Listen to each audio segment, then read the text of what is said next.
नमस्कार, स्वागत आपका एनबीएससी न्यूज में और मैं हूं आपके साथ दिव्या शेखावत। आज मेरे साथ स्टूडियो में मौजूद है परमेश्वर लाल कथक जी। इन्हीं से जानूंगी इनका परिचय और उसके बाद जानेंगे संगीत की दुनिया के बारे में। संगीत अपने आप में एक, मैं कहूं कि ऐसी शक्ति होती है जिसे महसूस तो किया जा सकता है, लेकिन उसे डिफाइन करना आसान नहीं। सर, सबसे पहले बहुत स्वागत है। बहुत बहुत धन्यवाद दिव्या जी आपका, और जो आपका चैनल है इसका बहुत बहुत शुक्रगुजार हूँ। आप लोगों ने मुझे याद किया, और नाम तो आपने मेरा बता ही दिया, पहले ही ले लिया है। और म्यूजिक फैमिली से हूँ मैं, और फिल्म इंडस्ट्री में काफी 20 साल तक वहाँ बॉम्बे इंडस्ट्री में काम किया। फिर जो एक बार भूकंप आया था, आपको मालूम, भुज में, तो उसके बाद मेरा यहाँ जयपुर आना हुआ, तो यहाँ कथक केंद्र में लगा मैं। और लेकिन जो एक ललक थी वहाँ की, वो अंदर ही थी कि भी यहाँ कुछ काम करेंगे। तो यहाँ आने के बाद भी मैंने जो म्यूजिक डायरेक्शन का जो सिलसिला है वो जारी रखा। तो जारी रहते रहते हुए मुझे एक पिक्चर मिली जिसपे मैंने म्यूजिक दिया। उन्होंने एक गाना दिया मुझे, प्रोमो जिसपे, फिल्म का जो प्रोमो जिसपे खेला था, वो गाना मुझे मिल गया। और उसके बाद में मैंने वो जैसे ही वो एक गाना बनाया, तो उन्होंने कंपोजिशन सुनते ही बोले कि आप तो सारे हमारे पूरे गाने हैं ना, ये आप बना दीजिए, जबकि वो किसी दूसरे डायरेक्टर के बनाए हुए थे। तो उनको खूब पसंद आया। उसके बाद में मैंने 4-5 पिक्चरों में, फिल्म ताबीज, ऑक्सीजन वगैरह में काफी काम किया, और कुछ पिक्चरों के जो है बैकग्राउंड्स भी किए, 1-2 एल्बम किए। और अभी भी इच्छा है, मेरा बेटा है वो अभी बॉम्बे रहता है, और परिवार ननियाल है, वो भी मेरा बॉम्बे ही मानो आप। और छोटी सिस्टर है वो मुंबई भाई, वो तो मतलब म्यूजिकल फैमिली में वहाँ बहुत सारे अपने सपोर्टेड करने वाले लोग हैं। तो अब यहाँ जो अभी का जो दौर चल रहा है म्यूजिक का, तो वो एक मेरे अंदर जो टसन की बात बता रहा हूँ, जो मैं अभी जो सोच रहा हूँ कि ये जितने भी गाने आ रहे हैं आजकल के जो दौर में जो चल रहे हैं, कि आप उसको एक दिन सुनोगे, दूसरे दिन सुनो, तीसरे दिन आप भूल जाओगे उस गाने, मन भी नहीं करता। हाँ, तो ऐसे नहीं कि भाई एक बार आया गाना और खुश हो गया। आज देखो ना आप, लता जी के गाने, रफी साहब के गाने, उस दौर की तो हाँ, वो हमेशा अमर रहेंगे। तो मेरा एक शुरू से एक वो टेस्ट रहा लक्ष्मीकांत प्यारेलाल जी का, जो म्यूजिक का जो बनाने का अंदाज था, वो वैसी कंपोजिशन।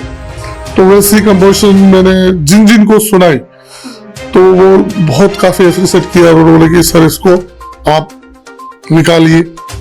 मैंने कहा जब तक इसका लेवल नहीं आ जाए, जिस कंपोजिशन को जिस जगह अपने को पेश करना है वो वहां तक नहीं जाए, तो फिर मजा नहीं है। तो वैसा भी काम, मतलब इस तरीके से जो कुछ कंपोजिशन है मेरी, जो दिल को छूने वाली है, मुझे अच्छी लग रही है, उनको भी मैंने एक विशेष रोक रखा है कि जब भगवान ईश्वर ने चांस दिया, तो बॉम्बे जैसे जगह जाकर फिर उन लोगों के साथ में काम मिला, आप लोगों के आशीर्वाद से, प्यार से, तो मैं जरूर ट्राई करूंगा। और मुझे विश्वास है कि वो सारी चीजें अगर मार्केट में आएगी तो वो 100% नाम होगा उससे। सर, भगवान करे बहुत जल्दी हो, बहुत जल्दी ही हो जैसा आप सोच रहे हैं। सर, म्यूजिक की बात कर रहे हैं, उस समय की और आज के समय की। म्यूजिक तो आज भी चल रहा है, लोग आज भी बना रहे हैं, लेकिन जो जनरेशन है वो उसी म्यूजिक को सुनना चाहती है जो पहले का दौर था। उसको लेकर क्या कहना है?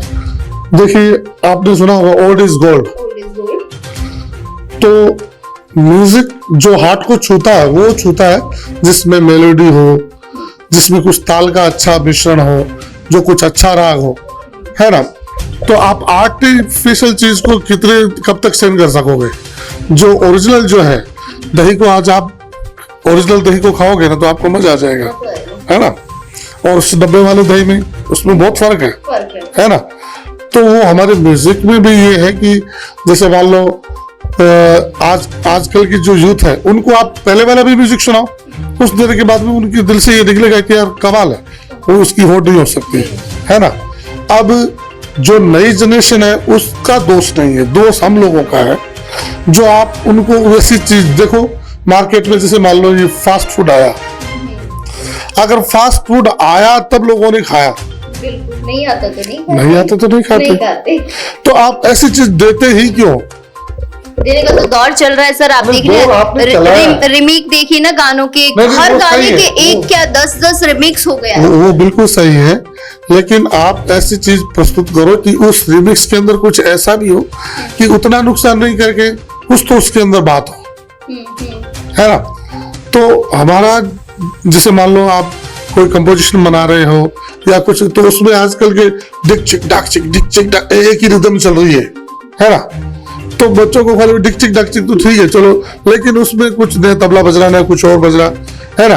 तो वो और जो ताल है और वो जो उसका जो मिठास है वो उन सब से वो वंचित है, और बोलों का कुछ पता ही नहीं लग रहा, कंपोजिशन का कुछ मतलब ही नहीं है। तो आप जैसी चीजें परोसोगे तो बंदा वैसा ही मूड बनाकर फिर वो उसको देखेगा कि ये संगीत है तो इसमें लग जाओ, है ना। आप देखिए अरिजीत सिंह के कुछ गाने आए था, ये पिक्चर आई थी देवदास पिक्चर आई थी, तब तक मतलब कुछ एक टाइम तक ठीक थे गाने। तो ऐसा लगता आज भी देखो मोहे रंग दो लाल, लोग वो जब गाने आते हैं तो उनकी एक कैटेगरी अलग है ना। तो उन गानों की रिस्पेक्ट है अपने आप में।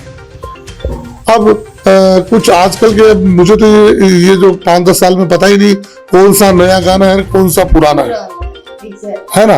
किधर से मुड़कर कोई ऊपर गा रहे हैं, रा रा री रा रा री रा रा रा रा री रा, बातें कर रहे हैं ना वैसे ऐसे कर देना और फिर चलता हूँ बजाता हूँ टिक चिक टाक चिक, मतलब मजा ही नहीं वो सुर में। हाँ ऐसे मतलब एक कंपोजिशन का एक अर्थ होता है कि आप किस तरीके से बना रहे हो, अंत से वाकई बाद में आ रहे हो, है ना।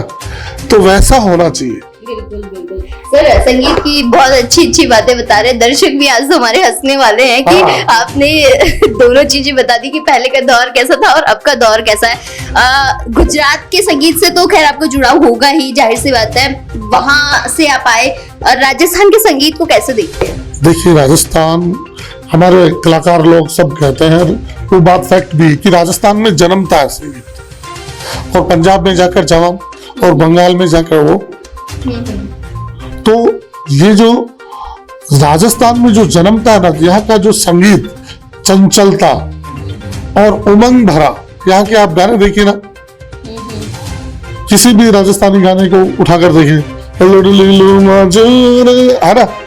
तो इस गाने को आप देखो, जैसे मान लो ये है अपने इसके साथ में ये आपने गुलाबो जी ने गाया है ना।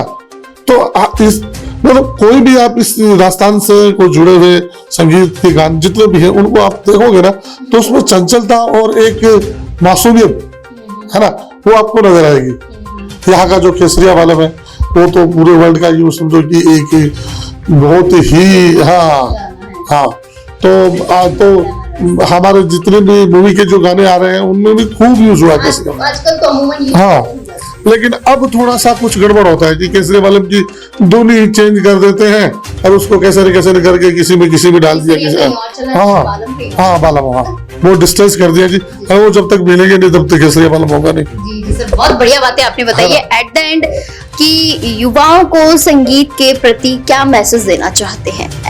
एक्सेप्ट करते हैं युवाओं को मेरी तरफ से ये मैसेज है कि युवा अपने राजस्थान में ऑल ओवर जहां भी जितने भी आज के युवा हैं उनको यही कहना है कि आप अच्छा सुनोगे तो आप अच्छी सोच रखोगे, अच्छे स्वस्थ रहेगा। और क्योंकि हमारे संगीत खाली ऐसे नहीं है, कोई मनोरंजन ही नहीं है, ये आध्यात्मिक से भी जुड़ी चीज है ना। राग है, राग को कौन से टाइम में सुनना चाहिए, भैरवी राग किस टाइम की है, यमन किस टाइम की है, तो आप उस चीज को सुनोगे ना, तब आपको वो संगीत है वो जीवन से जुड़ा हुआ हमारे जीवन से। हाँ, ये जो पूरी बॉडी ये संगीत है। देखिए हम बोलते हैं क्या है, स्वर, धड़कन चल रही है, लय, हाथ पैर चल रहे, डांस, गायन वादन नृत्य, ये तीनों आदमी के अंदर समावेश, ठीक है ना। तो ये कंप्लीट है। अब इससे आप अपना टेस्ट ही बदल दोगे और उस चीज की तरफ जाओगे नहीं, तो फिर आप यानी कि बहुत बड़ी चीज से वंचित रह जाओगे। आज लता जी का गाना चल रहा है और आपको 10 लोग उसको सुन रहे हैं, आपके पल्ले ही नहीं पड़ रहा, दिमाग से ऊपर जा रहा है, तो वो बहुत बड़ी बात है ना। तो वो आप सुनोगे ना, तो आजकल तो म्यूजिकल थेरेपी भी होती है, म्यूजिक से इलाज भी किया जाता है। आपने सुना होगा कि मियां तानसेन जब एक राग गाई थी, दीपक राग, तो दिए जल उठे थे, ऐसा सुना होगा कुछ, है ना। तो हकीकत में ऐसा होता है कि राग का असर होता है। जैसे अभी मालकोस गाएंगे ना, तो आप वाकई वो आपके अंदर वो एक चंचलता आ जाएगी। और अभी मैं शिवरंजनी गाता हूँ, तो आपको ऐसा लगेगा कि पता नहीं उदास कैसे हो गए। हाँ, तो राग का असर है। तो ऐसी हमारे संगीत में ऐसी ऐसी चीजें हैं, तो फिर हम दूसरी चीजों में क्यों जाएं। और अगर सीख रहे हैं तो संगीत अगर थोड़ा भी सीखा हुआ आपका, तो आप मतलब अपना अकेले में खुश रह सकते हैं, आप कहीं भी गा सकते हैं, वो आपकी पहचान अलग से बन सकती है। आप अगर डॉक्टर हैं तो अगर थोड़ा संगीत सीखा हुआ है तो आपकी अलग पहचान बनेगी कि डॉक्टर साहब बहुत अच्छा गाते हैं साहब। पायलट है तो अरे वो भाई बहुत अच्छा गाते हैं, है ना। तो और आपका ये साथ में जुड़ने के बाद में आपकी जो एक इज्जत जो होती है, वो बिल्कुल एक अलग से कलाकार की जो वो होती है वैसे। हाँ, तो हमें तो अच्छा ही सीखना है। जी बिल्कुल सर। तो युवाओं को यही कहना है कि वो अच्छे से अच्छा सीखे और अच्छा सुनना भी आना चाहिए, है ना।